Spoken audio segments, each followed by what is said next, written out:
Hey, Team America, Team World. I have a story for you guys.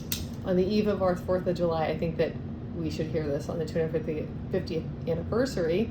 And I can't believe we don't all know this story, so I'm hoping that maybe this will give you a little snapshot of history that you didn't know. Okay, two of our founding fathers, Thomas Jefferson, John Adams, okay? They both worked on the documents, the founding documents together. They actually worked well together, but they had differing points of view.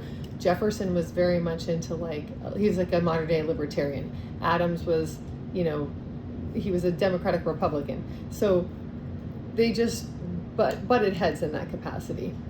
They eventually ended up running against each other in the 1800 presidential election, very bitterly, had a horrible relationship, nasty, nasty, nasty. And up until recent history, there had not been such a tense election season. So big deal in our history. Jefferson won, made it even worse.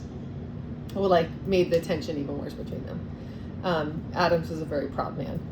But that's not the point. The point is that late in life, a mutual friend suggested to Adams to write to Jefferson to say, whatever.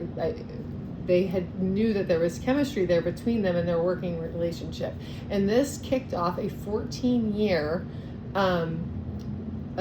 pen pal or writing back and forth relationship between them. And there's actually books that you can get. This is, the Adams-Jefferson letters, and you can read the letters. It's pretty fascinating, right? But they wrote about all kinds of things, and they reflected on their lives. It's actually really cool to read. And I want to read just the last sentences of the last letter, which was written Adams to Jefferson on April 17th, 1826. And the last sentence is, "Our American chivalry is the worst in the world. It has no laws, no bounds, no definitions. It seems to be all a caprice. My love to all your family and best wishes for your health. John Adams." And I read that, I highlighted it, and I was like, it's funny how sometimes it just, they say history doesn't repeat, it rhymes. But it was and there's no period at the end of health. It's like health, and then John Adams, and then there's a period. And I don't know why that means something to me, but it does. I don't know if it means something to you. I would love to hear in the comments what you think that it means, because I love looking at patterns and stuff. So, because that's not consistent throughout the text. That's another thing. I don't know. Anyway, but my point is that they wrote these really heartfelt letters to one another, and they had this really beautiful relationship in the end of their life, because they were able to reflect on their lives, and they could do it together. And who lived that long? 91 and 86. Adams. So here's where I was kind of leading to, really, which is the most interesting part of this story, is that after these 14 years of writing, both men died on the same day, the same year, and it was the 4th of July, and it wasn't just any 4th of July, it was the 50th anniversary of the country.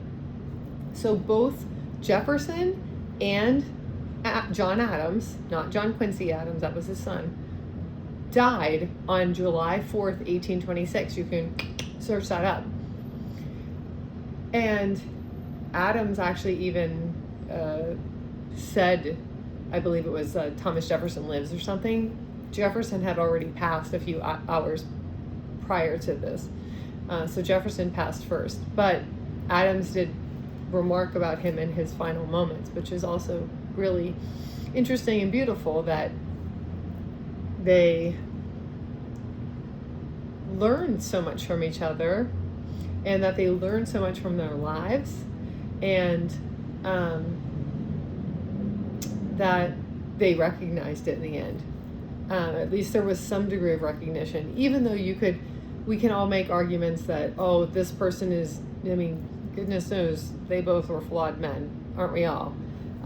Some of us more than others. So I don't take away from that or just detract from that whatsoever. But also, two things can be true at the same time. You can be like a monster in one area, and you can also be really instrumental in, I don't know, the foundation of a great country, right? Like somebody like Jefferson, you might say it was.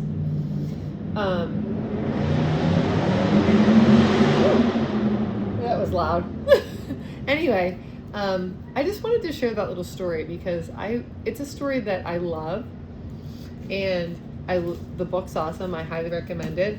And anyway, that's all I got for you. Love y'all. Bye.